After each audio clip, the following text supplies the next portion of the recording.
Hey there, how's it going? It's time for another rod and reel unboxing. You clicked on the video, right? So you know which reel this is. The box is already open because two reasons. This neighborhood would be super quiet if it wasn't for the 47 lawn care trucks that drive through here seemingly every day. Anyway.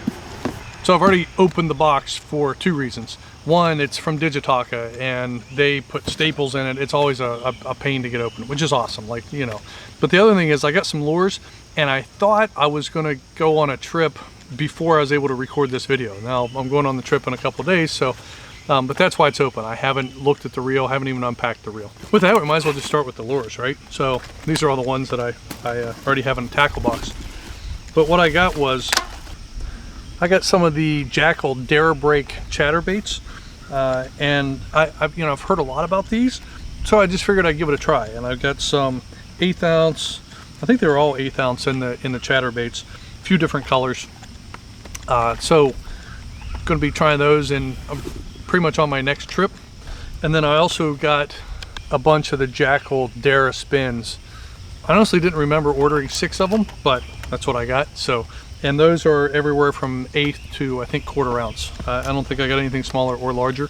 They have most of them have nice small blades. I love the colors. They've got feathers in the skirt, so I think the action is going to be amazing.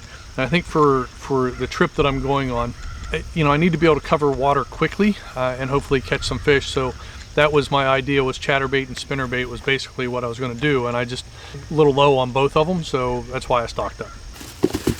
And then I also got some more snaps. These are V snaps. I've been using the Cultiva snaps and I really like them. I ran out of them and haven't been able to find anything locally that I really like.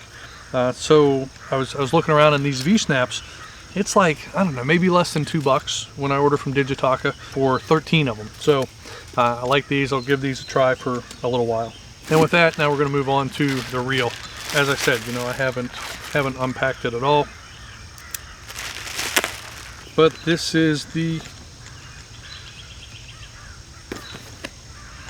you know what, through all that I didn't have the GoPro running, I don't think. So have the Dare Break chatterbaits, so ended up getting 3 of those. And then the Dare spins. And these just really seem like a higher end spinnerbait, with this looks like a UV material there. This one has feathers, and even look at the shape of the blade. See how the blade is shaped a little bit different. This one, I love the look of this. It's got orange on one side of the blade. It's got the nice yellow feather in there. So anyway, that was the lures. To the Gekkabijin. So I was originally thinking about getting this reel back in May, and honestly I was really enjoying the Aldebaran and the Silver Creek so much. I just said, you know what, I'm just going to fish with these through the month of May. Plus I was doing fishing every day, so when was I going to do an unboxing video anyway? I knew I was going to get this for the fall. I originally had planned to get it for steelhead season, and I may still use it for that. Thought, it'd be good for fishing some pike. I've sort of changed my mind, and I'm going to use this for, at least initially, I'm going to put it on more of a really lightweight finesse system for large trout, and for a couple very specific applications, I hope. Anyway, let's see what we got here.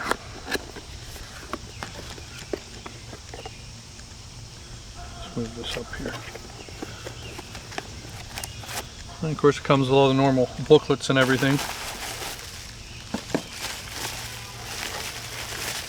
Now I find it interesting that a lot of the Chinese companies, they sort of make the unboxing experience a little bit more of an ordeal. It's got the little velvet bag and all that, whereas the the JDM company's like, here, let's throw it in a plastic bag, wrap it a little bit. Ooh, wow, does that look nice? Okay, well, it's just sitting here doing this, but man, does it feel smooth. I'll tighten this up a little bit already. Oh, I just lost the... So there it is.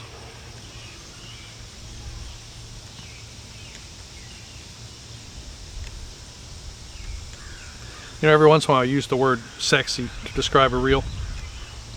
And one of the things that I like about the Gekkabijin so far, just on, you know, finally seeing it, is I always thought that this red was going to be more of a bright red, sort of like the Alpha Air, and it's a little bit more of a deep maroon. We'll see how it pairs up with the rod that I got to go with it. Tell you what, the thumb button, very solid feel, and it doesn't, so far, it doesn't have that real loud click on the return either. It seems more refined. It doesn't seem quite as sharp sounding, so that's pretty cool. The drag clicker, sort of a moderate sound, and that's without any line on it. It feels good. The knobs feel pretty good. Brake adjustment, very audible click. So that's actually, it's one of the nicest sounding brake adjustments. It might be a little easy to turn, so we'll have to see. And I think in the sun those numbers are going to be okay to read, but they're a little hard to read right there. And this is an 8.5 to 1 gear ratio. You know, I already know where I'm taking this first. I have a trip planned, so I'm looking forward to hopefully putting this to the test. This and the rod. And so speaking of the rod, let's grab it. Okay, now trust me, this is a Bait Finesse rod, but look at the size of that tube. That thing is crazy. Now, a little concerned, because even with the size of this giant tube, the cap is loose when it showed up. But I think there's probably so much stuff in here, it'll be just fine. Staples.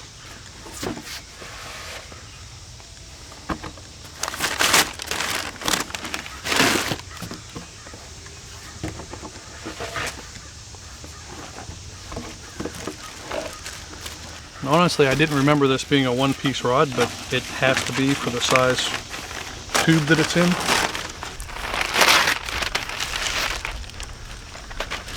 Let's see. This slides off. Okay. We're going to get there eventually. I don't know what I like better. If I like the all the tape and the bubble wrap that I get from the Japanese and you know, JDM type orders, or if I just like the easy sleeve that comes off. This is the Jenko Fishing Double Down. Let me turn it around here. So, Jenko Fishing Double Down.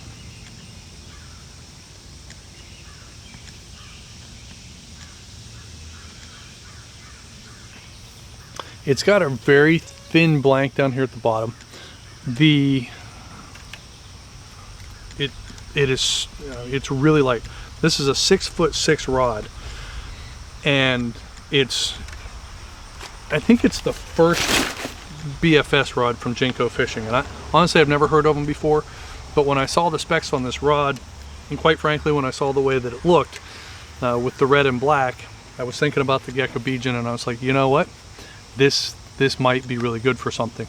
On top of that, after I'd already placed the order, I'd never seen the guides, so I'm going to talk about these here in just a second, but just take a look at the size of that guide and keep that in mind, because there is one thing I haven't been able to do with bait finesse fishing, and that is float fishing. I still find, not that I do a lot of it, but when I do want to do it, I haven't been able to do it effectively on bait finesse.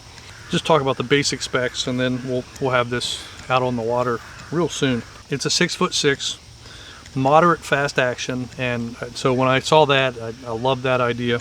But here's the thing, it's rated down to 1/80th of an ounce. And I should have done the math in grams before that, but you know, maybe I'll just place it right here or something. So if it's rated down to 1/80th of an ounce, I'm just wondering, like, how good is it really? Is that hype, or is it really good? Now Jenko, as I understand, they're really known as like a crappie fishing company, and so they make a lot of crappie rods. And on a budget, you know, a lot of people will pick up, you know, a crappie rod from, I think from Bass Pro is one of the budget ones, and I've never seen it, never fished it, but so that's one of the things that people will do. But I got to tell you, this grip, I think it's made by Win. It's the same people that make like golf club grips. This thing feels incredible, and I could see how, you know, potentially as you know, fall and winter come along, this rod could end up getting a ton of work in my trout fishing through the colder months for a couple reasons. A, this grip feels incredible. It doesn't feel like it's going to get as cold as some of the other materials. The fact that it is a one piece, I don't run into the problem with it hitting me in a weird spot in my hand based on the way I hold it. When you're wearing gloves, when it's a little colder, when things are starting to get close to freezing up, I think this is going to be a very, very tacky grip. It's going to have a great feel, and you're going to be able to hold on to it really well. In the reel seat, it says something like D-Cur rods or something like that, so I'm not sure what that is. It's a plastic molded reel seat. This is I think it's $130 listed on Jenko's website. I got this from Bait Finesse Empire. I think I paid $140 for it, but that included free shipping. It really wasn't that bad. Speaking of price, and I don't remember what I paid for the Gekka. I think it was around $270-ish. The exchange rate's pretty good. When I first looked at it, it was close to $350 in the spring. But so I think I paid around, might even been $250 from Digitaka. I'm impressed. This, I mean, it's got the hook keeper right here. This little cutout here, I'm not sure. Maybe this is just weight savings. Be interesting to make sure that doesn't have some sort of impact on durability. And now let's just see how things fit together.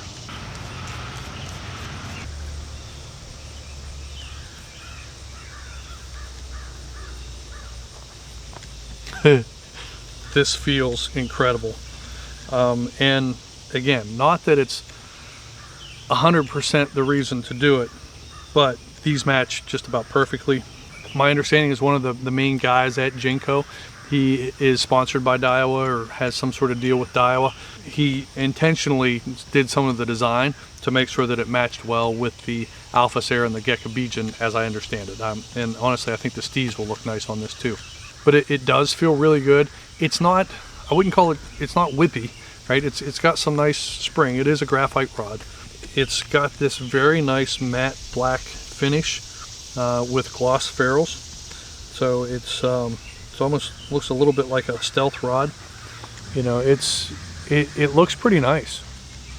So you can see the specs there. It's printed right on there, 1/80th of an ounce. So I'm looking forward to this. Now, I did get 0.5 PE. This is the Gekkabijin line. I was going to try the Daiwa J-braid, but I saw this at a good price. It's 150 meters, so I can probably spool up 3 different reels with that, maybe even 4, depending on how much I'm putting on there. Really good price. It's pink. I have grown partial to the pink line. For me, I can see it most of the time. It shows up in well enough in the water that I fish. Sometimes I lose the green. I know a lot of people like the high vis green, but sometimes I lose it. 0.5 PE. It's around 9 pound test. This actually for mono is rated for 2 to 6 pound. You know, so it's a little bit heavier, but I'll be running a 6 pound leader on this as well. Now back to these eyelets. I'm gonna go grab my X Pride rod real quick, and I want to do just a quick comparison of the 2 eyelets. Okay, so here's what we're talking about. So this is the Kingdom Micro Monster. You can see the size of the guides. The next one is the Major Craft Fine Tail Glass.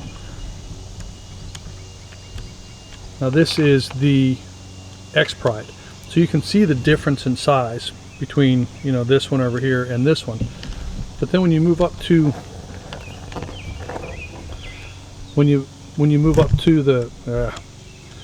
but then it doesn't look like a huge difference, but it's probably at least 50%, if not 100% more area on this double down rod. And then as you move into the next eyelets, look at the second one in versus the second one in here. You know, see that again, it's more than double the area. And so what I think that's going to allow me to do, look at the way that thing moves. I mean, it's still moving. So that's definitely one way to tell that it's not you know, a super fast action because it's still vibrating. Man, that thing might be so freaking sensitive. But anyway, I think what that larger eyelet's going to let us do is actually float fish and let the knot pass through the eyelets. So we're gonna see if that's indeed the case. So what I was thinking is Jenko is more of a traditional fishing rod company. So I was thinking that the eyelets that they used wouldn't be as small as some of the other Bait Finesse rods. And I also was thinking, because they're a crappie, you know, sort of focused company, as I understand it, never heard of them before, I've done a little bit of research, that I thought, well, they may also be thinking of being able to do some float fishing with their Bait Finesse rods. What I really wanted to see when I unboxed that rod, because I didn't remember even seeing any discussion about the eyelets, would the guides be large enough to allow me to do some float fishing? So whether it's float and fly, or whether it's something that's more just a regular, you know, traditional bobber setup. Because on Bait Finesse rods, for the most part, you know, you're letting the rod do a lot of the action, and the weight of what you're casting needs to be clear up here at the tip. And so when you're using a slip bobber of any sort, or even, you know, a regular float or bobber, you either have a bobber stop so that the float can slide, and that would get caught up in the guides, or you've got a bunch of line hanging out, which is how I used to fish most of the time on my spinning rods. And then you're just sliding a fixed bobber up and down to the right depth. These guides are actually, looks like at least twice the diameter. That's the trip that I'm going to take. I'm actually going to go target some summertime trout and probably some smallmouth, trying to do float fishing, and obviously I'll take some backup tackle just to make sure. I found a spot recently that, you know, the water's nice and cool. There seem to be a lot of trout in the area. The weather's been a little cool right now, and it's going to be cool through next week. So I'm going to try this rod out float fishing first, and then I'll just put it through its regular paces. But you know, maybe this becomes the rod that, for everything that I would normally use a light or an ultralight spinning rod for, now I'm Bait Finesse, and I can just stay with that. And then I'll get a couple heavier casting gear if I ever want to get into some heavier catfish fishing again or something. First impressions, I really like this. You know, not every rod do I love when I first go to put together. You know, this went together very nicely. It feels great in the hand. I actually like the little bit longer butt, because, you know, on this lighter rod, you know, we're going to have to be putting a lot of pressure on some of the hopefully bigger fish that we're going to land on this system. I'm really curious to see how this feels and how it fishes. If you've been watching at all, you know what, I like gear. I enjoy it. So I'm always trying it, but I'm trying it partly for myself, but partly to help you guys figure out, like, well, is this something that would suit the way I fish?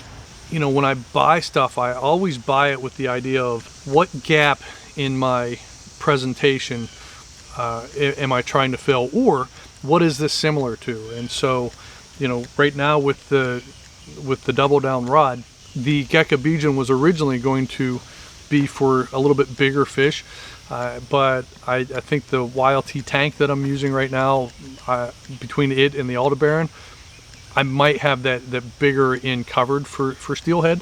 But again, this is a 6'6" rod, so hey, it could be a lot of fun. It'll probably be in the truck when I make some trips up north as well. You know, when I saw the Double Down with the 1/80th of an ounce rating, I really thought, now I can get into some of my microplastics and stuff. This is a one-piece rod. A few of the other ones I've been using are one-piece. You know, they each have their merits, but I thought with something that's supposed to be this lightweight, moderate action, this should have some nice bend in it, and give us a lot of backbone to fight some bigger trout, sort of like a fly rod in a way. You know, we'll put it to the test. It's one of the more impressive feeling setups that I've unboxed this year. Who knows? Maybe it really becomes one of my favorites. That's why we do the fishing, right? So keep an eye out for this coming up in some upcoming videos.